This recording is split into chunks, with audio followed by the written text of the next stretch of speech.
Hello, and you're welcome to Global Business Insights, where we consider the main headlines all over the world and go a little deeper from a business perspective. First, on macroeconomic data, it's a light week, but we do get US final Q1 GDP figures on Thursday.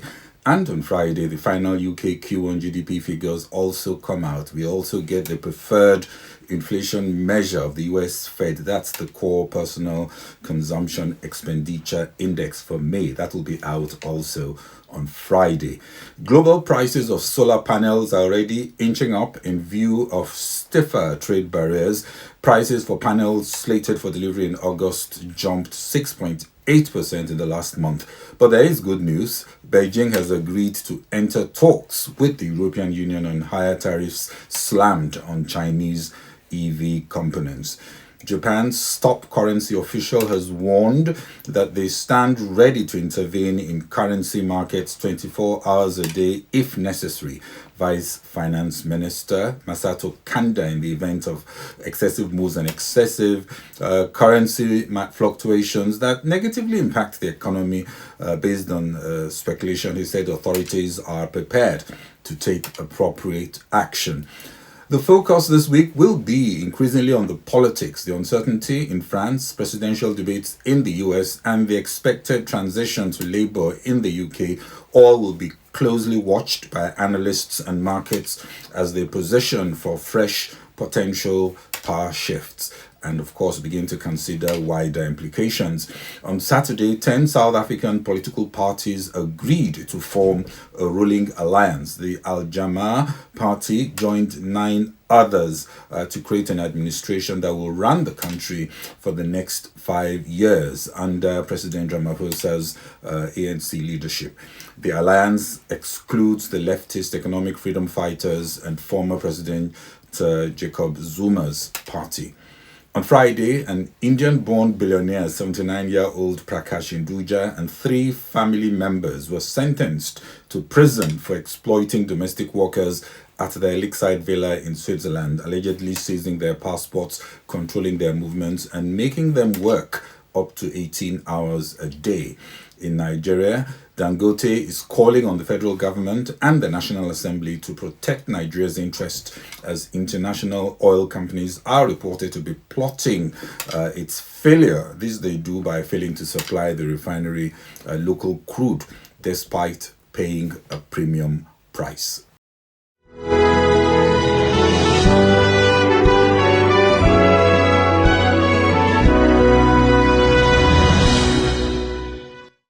At a visit to Beijing by Germany's Vice Chancellor aimed at soothing tensions, China has agreed to enter into talks with the European Union over the decision to impose higher tariffs on imports of Chinese electric vehicles and EV components.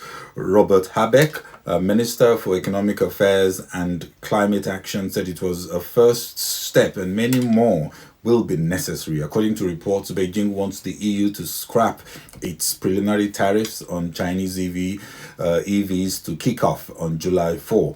This also comes as analysts are saying the solar boom further complicated by the new rounds of tariffs on imports from Southeast Asia, and many will be shifting to countries that aren't in the tariff crosshairs. For example, we gather that some China-based manufacturers, Trina Solar and Longi Green Energy Technology, will be investing in Indonesian facilities. Still, production costs will be higher than in China, and the economics of transition to cleaner fuels will increasingly favor fossil fuels, thanks to the ongoing tariff brinksmanship, which looks set to worsen. As we enter the second half of the year, the major factor for business and the economy is the geopolitics and power shifts at play, especially in the major Western societies. This week, the big news will be the US Biden-Trump presidential debate. They say debates are perilous for incumbent presidents, and for obvious reasons, they have everything to lose and little to gain. But this time, both will have plenty to say, with Biden and Trump apparently about tied in the poll ahead of the duel. In France, voting will take place with the first round of President Emmanuel Macron's hastily called parliamentary election holding on Sunday. Polls suggest a strong showing for the far-right party. My guess is that political outcomes are likely to be more driven not by response to clear issues and corrective actions or alternatives, but more by discontent with the context, especially the domestic situation. So in France and Germany, they talk of a swing farther to the right, while in the UK, it's a swing to the left. In the US, we are going to see a swing more to the center-right, if not more to the right. More than ever, it seems citizens are voting to ease their pain.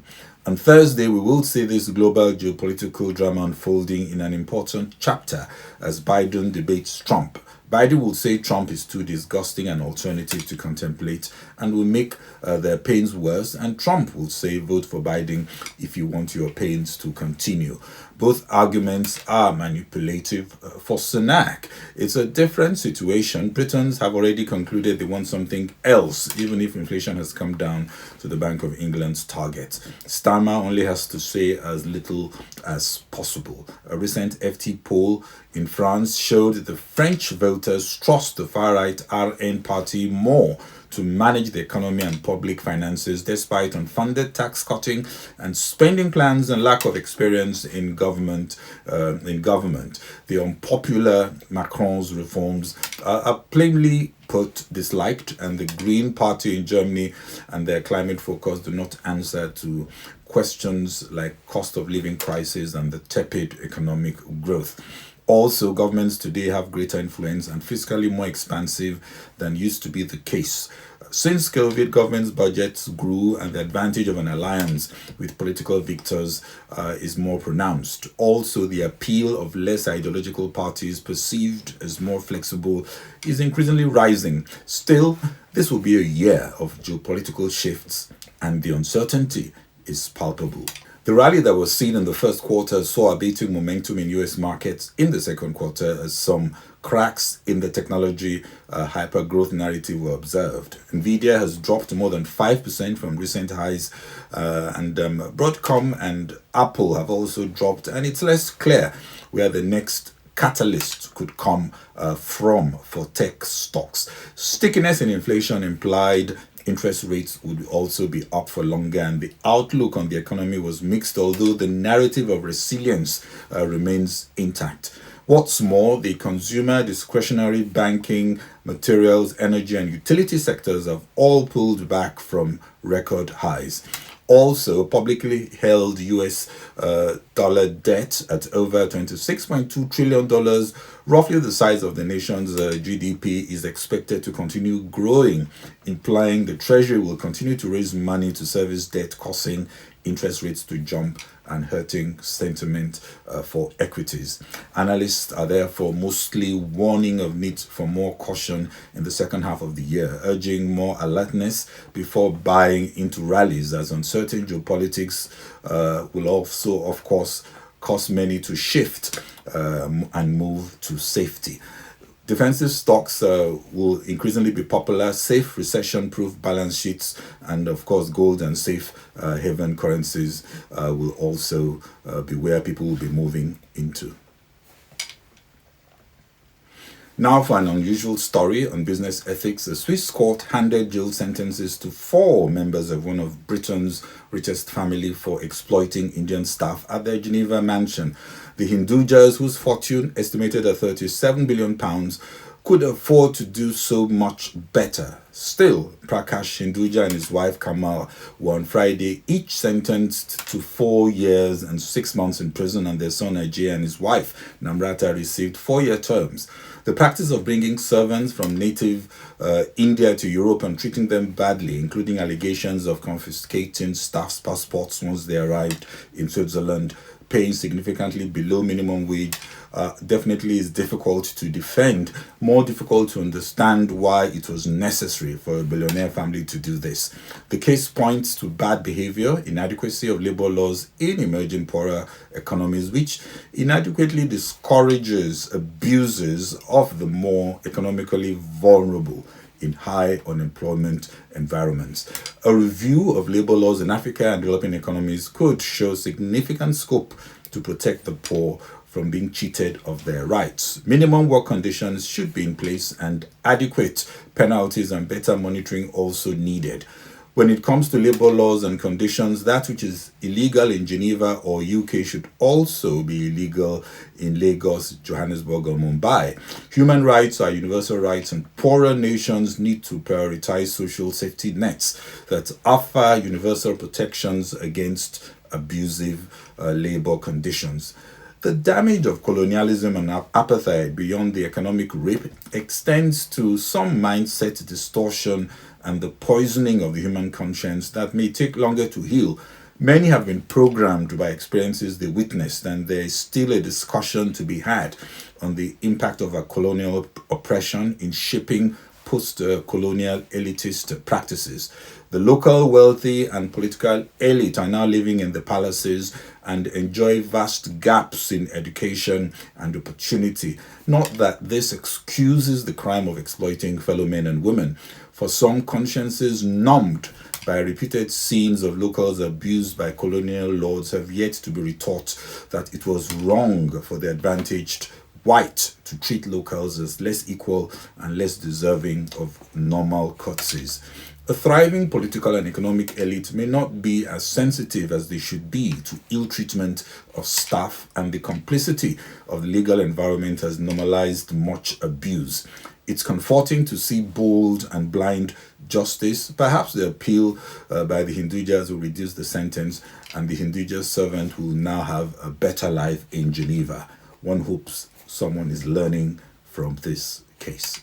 In Nigeria, we see a major drive to diversify the economy bearing fruit as the Minister of Solid Minerals Development, Dr. Dele Alake, presents to President Bola Ahmed Tinubu the latest gold bars sourced from artisanal and small gold miners and refined by an agency of the Ministry, Solid Minerals Development Fund, notably also meeting the London Bullion Market Association delivery standard. Dr. Alake said the refined gold would be sold to the Central Bank of Nigeria to bolster foreign reserves.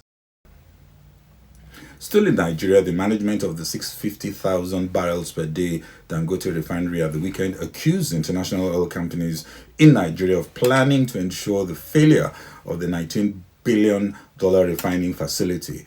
Vice President Oil and Gas at Dangote Industries, Devakumar Edwin, said the multinationals were deliberately frustrating the refinery's efforts to buy local crude by jerking up premium prices above the market price. It's unclear how Dangote wants the government to intervene.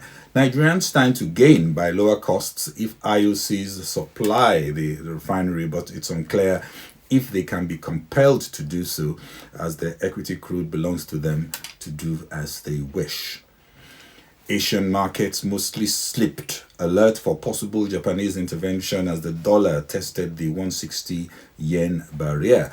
Geopolitics also the focus, with the first US presidential debate on Thursday and the first round of voting in the French election at the weekend. Looking at Asian stocks, Nikkei 225 up 0.54%, the Hong Kong Hang Seng down 0.8%, Shanghai Composite, that's the Chinese index, down 0.6%, the Shenzhen Composite also down 0.94%, the Kospi, the South Korean index, also down 0.55%. Well, that's it from me on Global Business Insights. This is Bode Oshosami. Thanks for sharing and following or subscribing on Facebook, LinkedIn, or YouTube and X. Please continue to send your comments.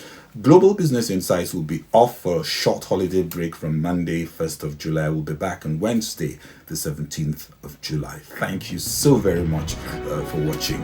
Bye-bye.